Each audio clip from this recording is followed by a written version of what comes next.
Hello दोस्तों, स्वागत है आप सभी का मेरे यूट्यूब चैनल पर। तो आज हम लोग पढ़ने वाले हैं इमेज फॉर्मेशन कनकेव मिरर पर। ठीक है, तो बेसिकली अभी तक मैंने 3 लेक्चर ले लिए हैं लाइट के, और ये होगा चौथा लेक्चर।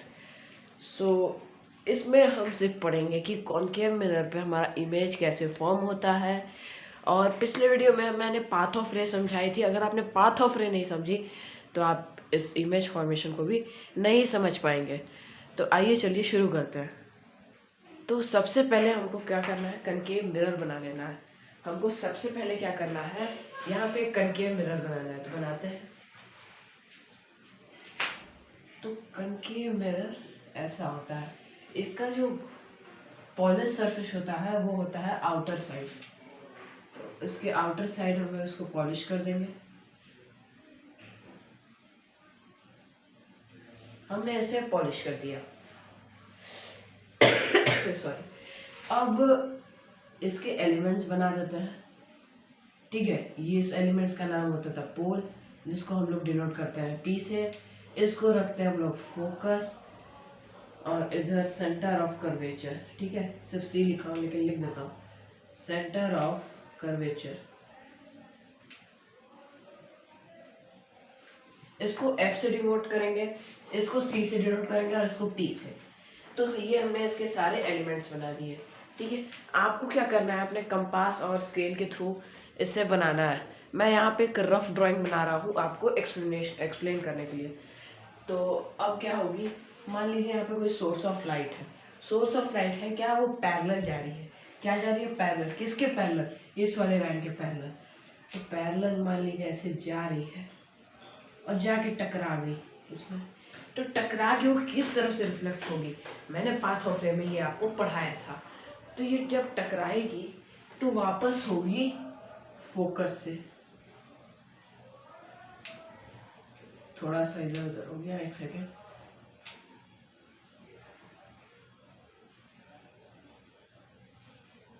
ठीक है, अब ये तो सॉरी, अब ये जो पैरेलल आई वो तो फोकस से रिफ्लेक्ट करके चली गई, लेकिन इमेज कहाँ फॉर्म हुआ। इसलिए अब हम लोग दूसरा रे ले जाएंगे सेंटर ऑफ कर्वेचर के थ्रू। सेंटर ऑफ कर्वेचर के थ्रू मैं इसको इरेज कर देता हूँ, ये बहुत बड़ा होने के कारण दिक्कत कर रहा है। ठीक है, अब जो दूसरा रे है, सपोज कीजिए मेरा सेंटर ऑफ कर्वेचर यहाँ है।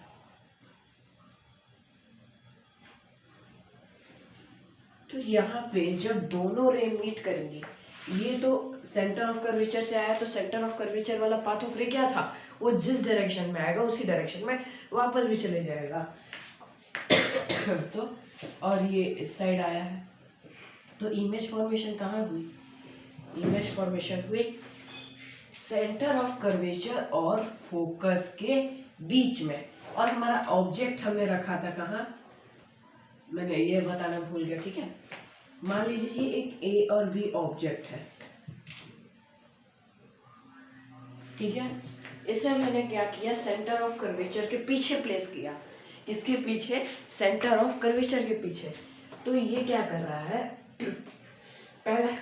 पहला रे जो ले जाएगा वो पैरेलल ले जाएगा, पैरेलल है, इसमें जाके रिफ्लेक्ट होगा तो फोकस से जाएगा। दूसरी रे हमारी सेंटर ऑफ कर्वेचर से जाएगी। सेंटर ऑफ कर्वेचर से जब दोनों जाके एक दूसरे में मीट करेंगे, वहां पे हमारा इमेज फॉर्म होगा। ठीक है, तो ये देख सकते हैं, ये ए बी था, बी ए है, मतलब इमेज हमारा कैसा है, इन्वर्टेड है, रियल है। ठीक है, ये तो हम बात कह सकते हैं।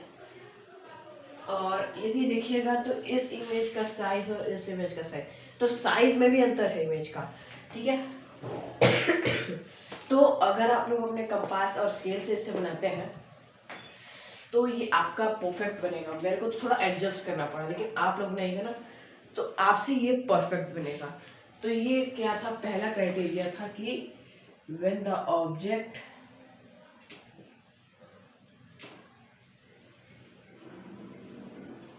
इज बिफोर सी, सी मतलब सेंटर ऑफ कर्वेचर। ठीक है, तो ये हो गया हम लोग का पहला इमेज फॉर्मेशन। ठीक है, और यदि अब लिखने को बोल दिया जाए आपसे कि इमेज कैसा बना है तो वो कैसे लिखेगा, तो मैं इधर नीचे लिख देता हूँ, ठीक है।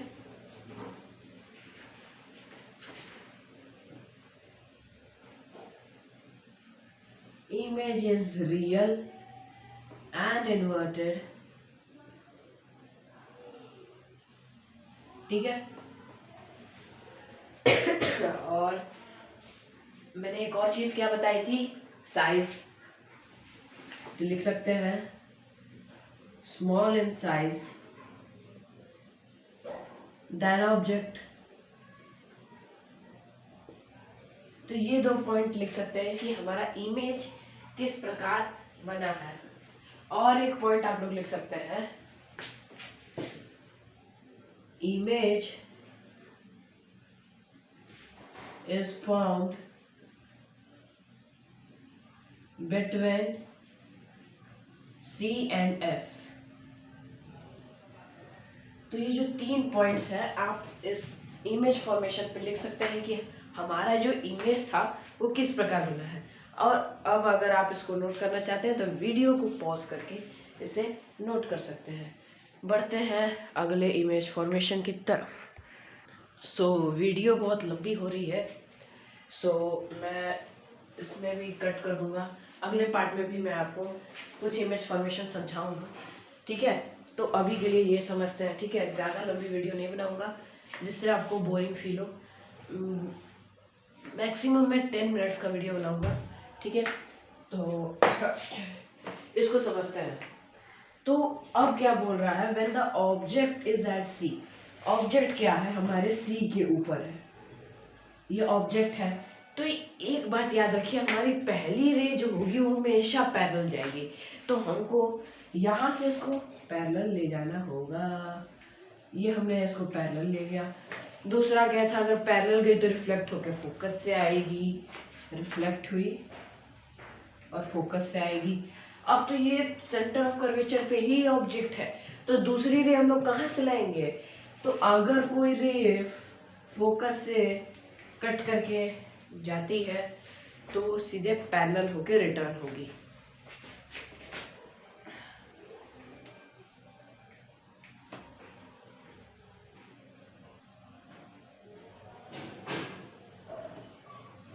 तो मेरा तो एकदम परफेक्ट नहीं बना, लेकिन हाँ आप लोग का बनना चाहिए।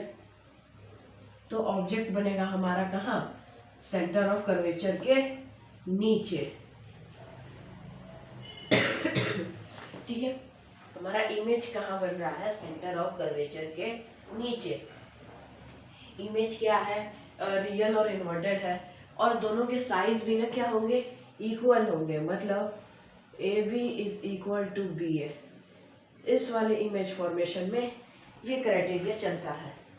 और इमेज हमारा काम बन रहा है सी पे। तो ये हो गया दूसरा इमेज फॉर्मेशन। और एक आखिरी समझा देता हूँ। तो अब पहली रे, मतलब अब क्या कह रहा है, when the object is between C and F। Object कहाँ हम लोग रख रहे हैं, C और F के बीच में। मतलब C और F यहाँ है तो इसके बीच में ऑब्जेक्ट है। पहला रे क्या जाएगा, पैरेलल, ठीक है। पहला रे क्या जाएगा, पैरेलल। पैरेलल गया तो फोकस से आना ही है, उसको ले आए उसको फोकस से, ठीक है। आप लोग कंपास और स्केल का यूज करेंगे, ठीक है। और इस बार भी हम लोग सेंटर ऑफ कर्वेचर से नहीं ले जा सकते, क्योंकि ये तो इसके पीछे है। कहाँ जाके हमारी इमेज मीट करेंगे एक दूसरे से। सो हम लोग इसको भी फोकस से ले जाएंगे। ले गए तो पैरेलल जरूर आएगी वापस। तो हाँ, ये सेंटर ऑफ कर्वेचर के पीछे बनेगी, और इसका जो साइज होगा वो भी बड़ा होगा, और रियल है और इन्वर्टेड है। ये 3 चीज़ आप लोग को याद रखनी है, ठीक है। इमेज बहुत ही बड़ा बनेगा, ठीक है। लास्ट अब तो बस आज के लिए सिर्फ इतना ही।